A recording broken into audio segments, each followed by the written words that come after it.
प्रिय भाई बहनों, आज की रोटी की हर सदस्य व्यक्तियों के लिए यीशु ख्रिस्तांची मधुर नावाचे सप्रेम नमस्कार। आज की दिनांक 8 मे 2026 शुक्रवार। विजयी प्रभूकडून येतो। युद्धाची दिवसी घोडा तयार केला जातो, पण सुटका परमेश्वराकडून होते। नीतिसूत्र 21 अध्याय 31 वचन। एकदा मी एका वृत्तताप्त्याला भेटलो, जे गरीब जीवन जगत होते, तरीही त्याने प्रभूवर गाढ प्रेम होते। त्याने केवळ आपल्या मुलांना शिक्षण दिले नाही, तर त्याने ख्रिस्तावरील विश्वासतागी वाढवले।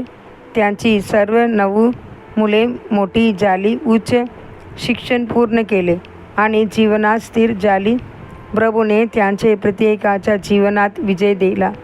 पालक आपल्या मुलांना चांगले अन्न, उत्तम कपडे, आर्थिक मदत देऊ शकतात, पण जर त्यांनी ख्रिस्त दिला नाही, तर त्यांची जीवनात घरे, वैभव, उत्कृष्टता किंवा यश मिळू शकत नाही।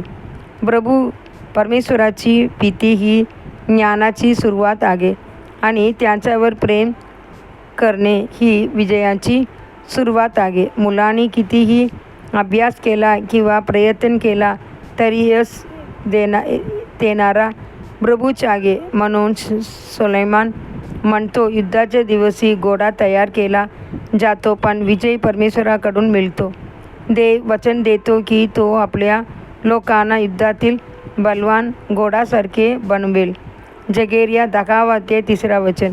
तुम्ही परीक्षेची तयारी करत असाल, नोकरी शोधत असाल, पदोन्नतीची अपेक्षा करत असाल, प्रभू तुम्हाला विजयासाठी तयार करेल। प्रिय देवाची लेकरा, त्यांची उपस्थिती नेहमी तुमच्यासोबत राहू दे।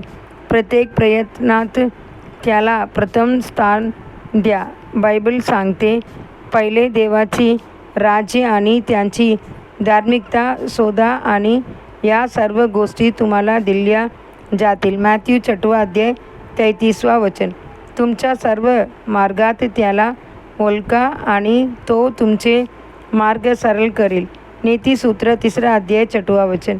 देव वचन देतो, माझी उपस्थिती तुझ्यासोबत जाईल। निर्गम 33 अध्याय 14 वचन। तो तुमच्या पुढे जातो, अडथळे दूर करतो आणि दारे उघडतो। मीका 2 अध्याय 13 वचन। कोणतीही समस्या असो, प्रभू तुम्हाला विजय देईल।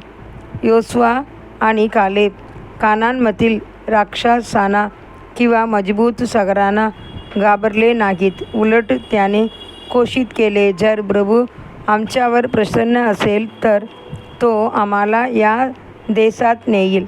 आम्ही नक्कीच त्यावर विजय मिळवू शकतो। गणना 14 अध्याय 8 वचन। प्रिय देवाचे लेकरांनो, तुमचा आवाज उच्च करा आणि त्यांची स्तुती करा। देवाचे आभार असोत, जो आपल्या प्रभू येशू ख्रिस्ताद्वारे आपल्याला विजय देतो। 1 कोरिंथियर 15 अध्याय 57 वचन। अधिक चिंतनासाठी वचन। मी तुला शिकवीन आणि तुला ज्या मार्गाने जावे ते दाखवीन। माझ्या नजरेने मी तुला मार्गदर्शन करीन। स्तोत्र 32 अध्याय 8 वचन। आजचे बायबल वाचन सकाळ 2 राजा अध्याय 4, 5 आणि 6।